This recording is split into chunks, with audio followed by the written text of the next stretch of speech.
Bonjour communauté de coups critiques, ici Kim et aujourd'hui on plonge dans les ombres pour explorer une classe qui maîtrise l'art de la discrétion, de la précision et de l'ingéniosité, le roublard dans la version 2024 de Donjons Dragons 5e édition. Donc le roublard, c'est le stratège agile qui sait exactement où frapper pour faire le plus de dégâts possible, que ce soit avec une dague bien placée, un carreau d'arbalète ou un plan machiavélique. Donc ne vous trompez pas, c'est pas seulement une question de coups sur noix. Cette classe-là offre une incroyable flexibilité avec des compétences qui brillent autant dans les ruelles sombres d'une cité corrompue que dans les profondeurs d'un donjon rempli de pièges. Dans cette vidéo, on va voir ce qui rend le roublard aussi unique dans l'édition mise à jour de Donjons Dragons. Donc, que vous soyez un joueur aguerri ou que vous découvriez tout juste la classe, préparez-vous à découvrir les subtilités de leurs habiletés, de leurs nouvelles mécaniques et quelques astuces pour tirer le meilleur de ce maître des ombres. Donc, affûtez vos lames, ajustez votre capuche et préparez-vous à infiltrer les secrets du roublard. Le roublard est un maître de la ruse, de la furtivité et de l'adaptabilité, excellent dans une variété de situations grâce à son ingéniosité et ses compétences polyvalentes. Capable de gérer les pièges, d'ouvrir les serrures, se déplacer discrètement ou manipuler les situations sociales, il joue un rôle clé dans le groupe. Donc que ce soit en tant qu'éclaireur, qu'attaquant ou de stratège social, il s'impose par son habileté à s'adapter et à tirer parti de ses compétences. Donc, de nombreux voleurs se concentrent sur la furtivité et la tromperie, tandis que d'autres perfectionnent les compétences qui les aident dans un environnement de donjon, comme la recherche, le désamorçage des pièges et l'ouverture de serrures. Dans un groupe, les voleurs servent à combiner le rôle de visage, d'éclaireur et d'attaquant. Donc, leurs rôles sont certes limités parfois, mais les différentes sous-classes du roublard et les options de construction de personnages laissent quand même pas mal de place à la personnalisation. Les roublards obtiennent plus de compétences que toute autre classe, ce qui vous permet potentiellement de remplir n'importe quel rôle dans votre groupe de jeu, basé sur vraiment les compétences, si vous êtes prêt à investir vos maîtrises-là, éventuellement vos expertises. Au combat, le voleur privilégie la précision à la force brute. Là. Donc, l'attaque sournoise est vraiment au cœur de son style de jeu, ce qui lui permet d'infliger des dégâts conséquents en une seule frappe, souvent grâce à des tactiques d'attaque à deux mains en mêlée ou de tir à distance précis.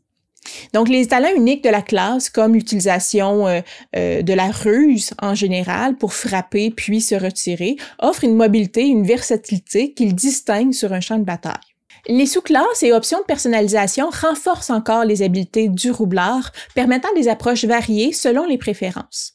Certains voleurs utilisent leur ruse pour combattre le crime, tandis que d'autres embrassent une vie plus sombre, mais tous partagent une maîtrise incomparable des compétences, faisant d'eux des experts polyvalents et redoutables, quel que soit leur choix de morale. Pour jouer le roublard, premièrement, le dé de vie, c'est un D8. Donc le D8, c'est un dé de vie plutôt périlleux si vous décidez de vous lancer seul au combat au corps à corps. Alors, si c'est ce que vous voulez faire, assurez-vous d'avoir un allié résistant à proximité de vous ou un guérisseur qui vous attend dans les coulisses. Sinon, vous pouvez toujours envisager d'attaquer davantage à distance ou de bien utiliser les habiletés du roublard pour vous désengager et vous éloigner. Comme caractéristique principale, on parle de dextérité.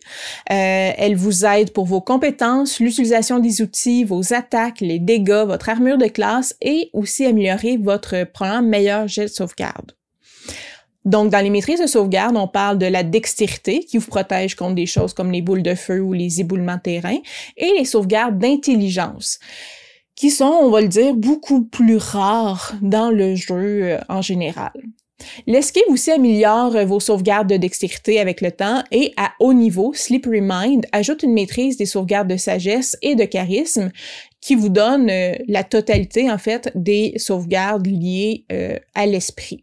Donc les voleurs haut niveau ont une excellente couverture en termes de maîtrise de jet de sauvegarde. Au niveau des maîtrises de compétences, les roublards obtiennent toutes les armes dont ils ont besoin pour s'en sortir en combat, soit les armes simples et les armes martiales, qui ont des propriétés de finesse ou légère, ainsi que l'habileté de porter des armures légères. Il maîtrise aussi les outils de voleur et 4 compétences dans un éventail de choix quand même très intéressant. Au niveau de l'équipement de départ, on parle d'une armure de cuir, 2 dagues, une épée courte, un arc court, 20 flèches et un carquois, les outils de voleur, un ensemble de voleurs et 8 pièces d'or. Ou vous pouvez mettre tout ça au vidange et prendre 100 pièces d'or pour vous équiper. Au niveau des habiletés de la classe, au niveau 1, vous gagnez déjà expertise. Donc, vous avez l'expertise dans 2 de vos compétences de votre choix. Le fait d'obtenir l'habileté d'expertise au premier niveau, c'est vraiment excellent. Les roublards obtiennent l'expertise plus tôt que toute autre classe et ils obtiennent leur 2e tour d'expertise au niveau 6 au lieu du niveau 9 comme les bardes et les rôdeurs. Au niveau 1, vous avez aussi attaque sournoise, donc sneak attack. Donc, vous savez comment frapper subtilement et exploiter la distraction d'un ennemi. Donc, une fois par tour, vous pouvez infliger un des 6 points de dégâts supplémentaires à une créature que vous avez touchée avec un jet d'attaque si vous aviez l'avantage sur le jet et que l'attaque utilise une arme de finesse ou une arme à distance. Le type de dégâts supplémentaires, c'est le même que le type de dégâts que fait l'arme en général. Vous n'avez pas besoin d'avantage sur le jet d'attaque si au moins un de vos alliés se trouve à 5 pieds ou 1,5 mètres là, de la cible. Si l'allié n'a pas l'état d'inhabilité, d'inconscience ou quelque chose du genre, là, et si vous n'avez pas vous-même des avantages sur le jet d'attaque. L'attaque sournoise, c'est la mécanique centrale du voleur en combat. C'est une habilité qui est vraiment unique à la classe, qui vous encourage à donner la priorité aux cibles importantes plutôt qu'à de passer d'une cible à l'autre en combat. Comme les roublards n'ont qu'une seule attaque par tour, vous jouez tous vos dégâts sur une seule attaque. Selon les bases là, mathématiques un peu fondamentales, là, on peut supposer que vous avez une chance de toucher, votre chance de toucher est de 65%. Donc, ça signifie que vous manquerez environ une attaque sur 3 avec votre roublard. Ajoutez un 2e jet de D20 grâce à un avantage ou une deuxième attaque avec votre 2e main augmenterait votre chance de faire des dégâts d'environ 50%, ce qui est pas rien, là. Donc, à distance, utilisez l'action rusée pour vous cacher. En mêlée, utilisez le combat à 2 mains pour vous assurer de frapper de manière plus constante. Comme l'attaque sournoise n'est disponible qu'une fois par tour et non pas par round, vous pouvez l'utiliser en dehors de votre tour si vous êtes en mesure d'attaquer en réaction d'une manière ou d'une autre. L'attaque d'opportunité, c'est vraiment l'option la plus accessible et probablement la plus commune, mais si des alliés peuvent vous aider à attaquer, comme la frappe réactive du maître de bataille, le Battle Master, le guerrier, vous aurez plus d'options d'utiliser votre sneak attack. Toujours au niveau 1, vous gagnez le jargon des voleurs, Thieves' Cant. Vous avez appris plusieurs langues dans les communautés où vous avez exercé vos talents de voleur. Donc, vous connaissez le jargon des voleurs et une autre langue de votre choix. Cette habileté-là est quand même très chouette thématiquement, mais elle a rarement un impact important en jeu, à moins que votre maître de jeu décide de l'intégrer à la partie. Toujours au niveau 1, vous gagnez la maîtrise d'armes. Donc, votre entraînement aux armes vous permet d'utiliser les propriétés de maîtrise de 2 types d'armes de votre choix avec lesquelles vous avez une maîtrise, comme les dagues ou les arcs courts, par exemple. Donc, à chaque fois que vous terminez un repos long, vous pouvez changer les types d'armes que vous avez choisis. Par exemple, vous pouvez passer de l'utilisation des propriétés de maîtrise des cimeterres à celle des épées courtes. Il s'agit d'un ajout quand même vraiment intéressant pour toutes les classes martiales dans l'édition du jeu et le roublard en profite vraiment aussi. Au niveau 2, vous gagnez l'action sournoise, donc Cunning Action, qui peut être parfois traduite comme action rusée. Votre réflexion rapide, votre agilité vous permettent de vous déplacer et d'agir rapidement en combat. Donc, à votre tour, vous pouvez effectuer une des actions suivantes en tant qu'action bonus. Vous pouvez foncer, vous désengager ou vous cacher. Donc, c'est vraiment au cœur des tactiques de combat du roublard. Si vous avez construit votre roublard autour des attaques en mêlée, vous pouvez utiliser désengagement pour entrer et sortir en toute sécurité de la mêlée, tandis que les personnages axés sur les attaques à distance peuvent utiliser se cacher pour attaquer à plusieurs reprises en ayant toujours avantage. Au niveau 3, c'est le choix de votre sous-classe. La première, c'est celle de Arcane Trickster. Donc, vous améliorez votre discrétion grâce au sort arcanique. Certains voleurs améliorent leurs compétences de discrétion et d'agilité grâce à des sorts en apprenant des tours de magie qui les aident dans leur métier. Certains arcane tricksters utilisent leur talent de pickpocket et de cambrioleur, tandis que d'autres sont davantage des farceurs. Donc cette sous-classe-là apporte de la magie au roublard. Ajouter des sorts rend la classe beaucoup plus complexe à construire et à jouer, mais ça peut aussi la rendre extrêmement efficace. La deuxième option, c'est de la sous-classe d'assassin. Donc c'est le fait de pratiquer l'art sinistre de la mort. L'entraînement d'un assassin se concentre sur l'utilisation de la furtivité, du poison et du déguisement pour éliminer les ennemis avec une efficacité mortelle. Bien que certains voleurs qui suivent cette voie soient des tueurs à gages, des espions ou des chasseurs de primes, les habiletés de cette sous-classe-là sont tout aussi utiles aux aventuriers confrontés à une variété d'ennemis monstrueux. L'assassin, qui se concentre presque exclusivement sur le fait de faire des dégâts, se penche sur le côté plus attaquant du roublard. Ces caractéristiques ajoutent de bonnes options pour vous permettre d'infliger des dégâts supplémentaires, mais vous dépendez fortement de votre habileté à agir tôt dans l'ordre d'initiative. Contre les ennemis adroits, vous aurez peut-être plus de mal à bénéficier de vos plus grandes caractéristiques de sous-classe. La troisième option, c'est celle du Soul Knife. Donc, vous frappez vos ennemis avec des lames psioniques. Un Soul Knife frappe avec l'esprit, coupant à travers les barrières à la fois physiques et psychiques. Ces roublards découvrent le pouvoir psionique en eux-mêmes et le canalisent pour accomplir leur travail de roublard. En tant que Soul Knife, vos habiletés psioniques vous ont peut-être hanté depuis votre enfance, révélant leur plein potentiel uniquement lorsque vous avez vécu le stress de l'aventure. Ou vous avez peut-être recherché un ordre d'adeptes psychiques et passé des années à apprendre comment manifester votre pouvoir. Donc, cette sous-classe-là est une option basée sur la psionique, on pourrait dire. Donc, vos habiletés de sous-classe sont alimentées par un pool de dés d'énergie psionique qui fonctionne de plusieurs manières, comme le pool de dés de supériorité du guerrier maître des batailles, le Battle Master. Donc, vous dépensez un dé pour faire quelque chose et vous lancez généralement le dé et l'ajoutez à l'effet d'une manière ou d'une autre. Donc, à quelques exceptions près, le Soul Knife obtient toujours quelque chose pour les dés d'énergie psionique. Et si vous échouez donc à n'importe quel jet, vous utilisez ces dés-là, vous pouvez souvent garder le dé que vous avez utilisé, ce qui rend la sous-classe quand même fiable et satisfaisante à jouer. Donc, on n'hésite pas à utiliser cette habileté-là. La dernière option, c'est celle du voleur. Donc, vous partez à la chasse au trésor en tant qu'aventurier classique. Donc, ça mixe l'idée de cambrioleur, de chasseur de trésors, d'explorateur, et vous êtes l'incarnation même de l'aventurier. En plus d'améliorer votre agilité et votre furtivité, vous gagnez des habiletés utiles pour fouiller dans les ruines et tirer le meilleur parti des objets magiques que vous y trouvez. Donc, le voleur, c'est un roublard emblématique, spécialisé dans les déplacements et les actions rapides.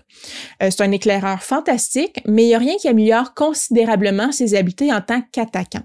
Une grande partie des caractéristiques du voleur dépendent également de la disponibilité des objets magiques et d'objets ordinaires coûteux, par exemple comme le feu de l'alchimiste. Si ces objets-là ne sont pas disponibles dans votre campagne, vous pourrez peut-être pas tirer grand profit du voleur. Au niveau 3, vous gagnez visée constante, donc Steady Aim. En tant qu'action bonus, vous pouvez accorder un avantage sur votre prochain jet d'attaque du tour en cours. Vous ne pouvez utiliser cette caractéristique-là que si vous n'avez pas bougé pendant ce tour, et après l'avoir utilisé, votre vitesse est de 0 jusqu'à la fin du tour en cours.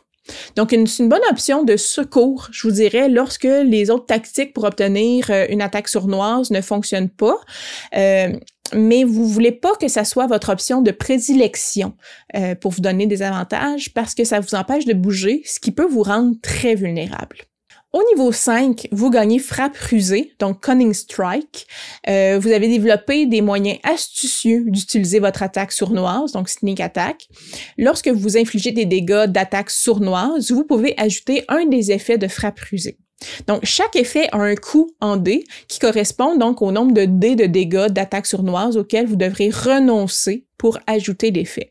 Donc, vous retirez les dés avant de les lancer et si l'effet se produit et l'effet en fait là, de l'habileté se produit immédiatement après que les dégâts de l'attaque ont été infligés. Par exemple, si vous voulez ajouter l'effet poison, vous retirez un des 6 des dégâts d'attaque sournoise avant de lancer les dés. Si un effet de frappe rusée nécessite un jet de sauvegarde, le niveau de difficulté, c'est 8 plus votre modificateur de dextérité plus votre bonus de maîtrise. Donc, c'est vraiment une extension là, massive de vos options en combat. Jusqu'à présent, vos tactiques commençaient et se terminaient avec des dégâts de l'attaque sournoise, mais Frappe rusée vous offre des options un peu plus intéressantes en échange d'une partie des dégâts. Donc, ces options-là, justement, c'est poison, que j'ai donné un exemple, qui coûte 1d6. Donc, vous ajoutez une toxine à votre frappe, forçant la cible, à effectuer un jet de sauvegarde de constitution. En cas d'échec, la cible est empoisonnée pendant 1 minute. À la fin de chacun de ces tours, la cible empoisonnée répète le jet de sauvegarde, mettant fin à l'effet sur elle-même en cas de réussite. L'empoisonnement, c'est un affaiblissement qui est quand même très important pour l'ennemi. Cependant, vu que ça cible une sauvegarde de constitution, les sauvegardes de constitution sont souvent élevées pour les ennemis. Donc, la résistance et l'immunité au poison sont également courantes. Donc, pour utiliser cet effet-là, vous devez aussi avoir un kit d'empoisonnement sur vous.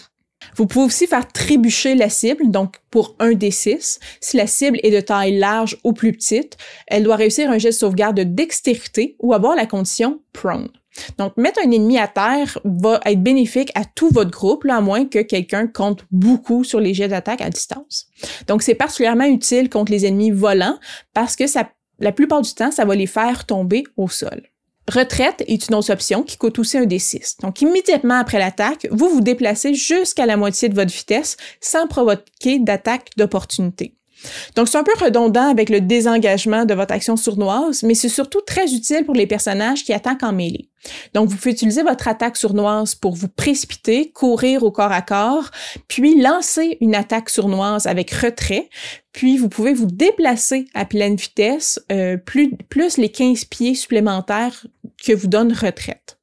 Donc, ça vous permet ça vous met hors portée, en fait, de la plupart des ennemis en mêlée, ce qui rend les tactiques de frappe et de fuite très sûres pour vous. Au niveau 5 encore, vous avez esquive surnaturelle, donc Uncanny Dodge.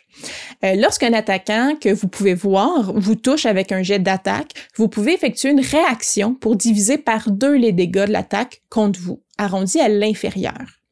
Au niveau 7, vous allez avoir évasion. Donc, vous pouvez esquiver agilement certains dangers. Lorsque vous êtes soumis à un effet qui vous permet d'effectuer un jet de sauvegarde de dextérité pour ne subir que la moitié des dégâts, vous ne subissez aucun dégât si vous réussissez le jet de sauvegarde et seulement la moitié des dégâts si vous échouez. Donc, entre ça et esquive surnaturelle, vous êtes devenu très résistant au niveau 7. Au niveau 7, vous avez aussi talent fiable, donc Reliable Talent. Donc, chaque fois que vous effectuez un test de caractéristiques qui utilise l'une de vos compétences ou de vos outils, vous pouvez considérer un jet de D20 de 9 ou moins comme un 10. Donc, c'est particulièrement intéressant pour vos compétences expertise. C'est une excellente motivation aussi pour choisir le don compétent pour avoir davantage de maîtrise et une expertise de plus. Comme vous ajoutez 2 fois quand vous avez votre expertise, votre maîtrise, ça fait que vous pouvez avoir un 14, un 16, un 18 minimum très rapidement. Au niveau 11, frappe rusée améliorée, donc Improve Cunning Strike, vous pouvez utiliser jusqu'à 2 effets de la frappe rusée lorsque vous infligez des dégâts d'attaque sournoise en payant le coût de dés pour chaque effet. C'est très puissant de pouvoir combiner 2 effets comme ça qui ciblent des sauvegardes de constitution, ce qui me donne une bonne chance que les cibles échouent au moins à une d'entre elles, malgré les sauvegardes qui sont souvent élevées. Donc, au niveau 14, vous avez attaque tortueuse, donc Devious Strike. Vous avez appris à utiliser encore plus sournoisement votre attaque sournoise et d'une nouvelle manière. Donc, les effets suivants font désormais partie de vos options d'attaque sournoise, donc on rajoute à la liste. Vous avez Hébétude qui coûte 2d6. La cible doit réussir un jet de sauvegarde de constitution encore, ou lorsque ou à son prochain tour, on va être capable de le dire, elle peut effectuer qu'une des actions suivantes. Se déplacer ou effectuer une action ou une action bonus. Vous risquez beaucoup moins de dégâts que la mise hors combat, le knockout, qui est la prochaine option. L'effet est plus petit, mais c'est toujours extrêmement impactant et il fonctionne sur des cibles immunisées contre l'inconscience. La mise hors combat, justement, knockout, coûte 6d6. La cible doit réussir un jet de sauvegarde de constitution où elle est inconsciente pendant 1 minute ou jusqu'à temps qu'elle subisse des dégâts. La cible inconsciente répète le jet de sauvegarde à la fin de chacun de ses tours, mettant fin à l'effet sur elle-même en cas de réussite. Donc, c'est un pari quand même énorme, là. 6d6, c'est beaucoup de dégâts à abandonner, mais rendre votre cible inconsciente la met hors combat pendant au moins un tour si elle finit par réussir ses jets de sauvegarde. Malheureusement, ça utilise le jet de constitution qui est, comme je dis, souvent très élevé, donc c'est pas très fiable. Si vous ou quelqu'un dans votre groupe peut affaiblir les sauvegardes de cible de votre cible avec des options comme Bane ou Mind Sliver, ça peut être très intéressant, mais sinon, le coût-bénéfice n'est pas particulièrement avantageux. La dernière option, c'est obscurcissement. Donc, ça coûte 3d6 et la cible doit réussir un jet de sauvegarde de dextérité où elle est aveuglée jusqu'à la fin de son prochain tour. Donc, la plupart des créatures ont une dextérité plus faible et aveuglement, c'est une condition qui apporte quand même un affaiblissement là, assez important pour l'ennemi. Donc, dans de nombreuses rencontres, ça va avoir un impact quand même assez fiable. Au niveau 15, vous gagnez Esprit insaisissable, donc Slippery Mind. Votre esprit rusé est exceptionnellement difficile à contrôler. Donc, vous gagnez la maîtrise des jets de sauvegarde de sagesse et de charisme. 2 sauvegardes supplémentaires en partant, c'est énorme. Donc, avec les compétences de base du voleur, du roublard, vous maîtrisez désormais les sauvegardes de dextérité et toutes les sauvegardes mentales, ce qui vous confère une protection assez étendue en termes de maîtrise de jets de sauvegarde. Au niveau 18, vous gagnez insaisissable, donc elusive. Vous êtes si évasif que les attaquants ont rarement le dessus sur vous. Aucun jet d'attaque ne peut avoir d'avantage contre vous, à moins que vous n'ayez la condition vous êtes incapacitated. Donc, c'est pas toujours efficace, mais c'est toujours une excellente protection dans des situations où vous pourriez autrement être très vulnérable. Au niveau 19, vous gagnez un don épique. Donc, vous gagnez un des 12 dons de votre choix dans la liste pour lesquels vous êtes qualifié. Wizard of the Coast recommande l'Esprit de la nuit. Avec ce don-là, vous bénéficiez des avantages suivants. Là. Donc, premièrement, vous augmentez un score de caractéristiques de votre choix de 1 jusqu'à un maximum de 30. Et ensuite, vous avez l'habilité Fusion avec les ombres. Donc, lorsque vous êtes dans la pénombre ou les ténèbres, vous pouvez vous donner l'état d'invisibilité en tant qu'action bonus. L'état prend fin immédiatement après que vous ayez effectué une action bonus ou une réaction. Finalement, vous profitez de formes ténébreuses. Donc, lorsque vous êtes dans la pénombre ou les ténèbres, vous avez une résistance à tous les dégâts, sauf les dégâts psychiques et radiants. Donc, ces aspects-là sont excellents pour un personnage furtif comme le roublard. Cependant, n'oubliez pas que beaucoup de choses sont une action. Donc, il est très facile de briser l'invisibilité. Les exemples notables là, que les gens ont souvent tendance à oublier, c'est se cacher, c'est une action. Chercher, c'est une action. Étudier quelque chose, c'est aussi une action. Donc, 3 autres dons épiques peuvent être intéressants pour le roublard, dont celui de la prouesse au combat, le voyage dimensionnel et le don épique sur les compétences, skill. Au niveau 20, vous gagnez coup de chance, stroke of luck. Donc, vous avez un don merveilleux pour réussir quand vous en avez besoin. Donc, cette habileté-là fait que si vous échouez un test de D20, vous pouvez transformer le jet en un 20. Donc, une fois que vous avez utilisé cette habileté-là, vous ne pouvez pas l'utiliser avant d'avoir terminé un repos court ou long. Donc, ça fonctionne sur n'importe quel test de D20, vous permettant de sauver une sauvegarde ratée, n'importe quelle sauvegarde ratée, là, ou de transformer une attaque manquée en coup critique. Puis quand je parle des attaques, des jets de sauvegarde ratés, ça inclut aussi les jets de sauvegarde contre la mort. Donc, vous pouvez réussir de facto avec un critique, ce qui vous ramène à 1 point de vie. Donc, les changements apportés au roublard dans la nouvelle édition de Donjons Dragons ont généré des discussions variées parmi les joueurs et les fans. Premièrement, on parle d'une flexibilité accrue grâce aux nouvelles mécaniques générales. Donc, les propriétés de maîtrise d'armes ajoutent une dimension tactique supplémentaire, rendant les actions comme se cacher ou frapper avec précision encore plus pertinentes pour le roublard. Par exemple, les habiletés comme provoquer donnent un avantage sur la prochaine attaque, ce qui renforce la synergie avec les attaques sournoises, signature du roublard. Ces ajouts aussi enrichissent la stratégie sans rendre le jeu trop complexe.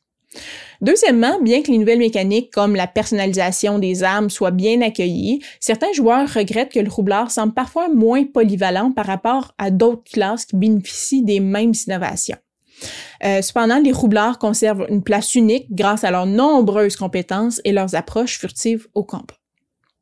Finalement, la gestion des repos a été révisée, ce qui pourrait affecter le rythme des campagnes. Donc, les combats, les mécaniques sont pensés pour être plus immersifs, rendant les compétences du roublard encore plus cruciales dans des environnements stratégiques et dangereux. En résumé, les changements apportent de nouvelles possibilités et une modernisation des mécaniques, tout en conservant l'esprit tactique du roublard. Donc, les avis sont globalement positifs, bien que certains joueurs aient des réserves sur l'équilibre par rapport aux autres classes, principalement à cause de la maîtrise d'armes, qui est pas tout le temps facile à utiliser parce qu'on prend notre action bonus pour autre chose. Donc voilà, communauté de coups critiques, on a exploré ensemble tout ce qui fait du roublard une classe incontournable dans Donjons Dragons 5e édition. Version 2024. Donc, que ce soit pour ses coups sournois dévastateurs, son habileté à éviter les pièges ou son rôle de maître des compétences, le roublard offre une expérience de jeu à la fois stratégique et immersive. Si vous voulez dominer les combats avec finesse, résoudre des énigmes avec ingéniosité ou simplement incarner le voleur charismatique ou l'espion redoutable de vos rêves, le roublard, c'est une classe qui va pas vous décevoir.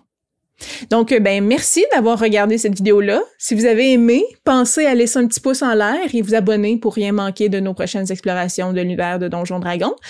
Et surtout, dites-nous en commentaire quel type de roublard est-ce que vous aimez jouer. Est-ce que vous préférez être le maître des ombres, le diplomate rusé, le spécialiste des pièges? Est-ce qu'il y a des roublards dans la culture populaire qui vous inspire? Donc, j'ai hâte de lire vos idées, j'ai hâte de lire vos commentaires et vos expériences de partie.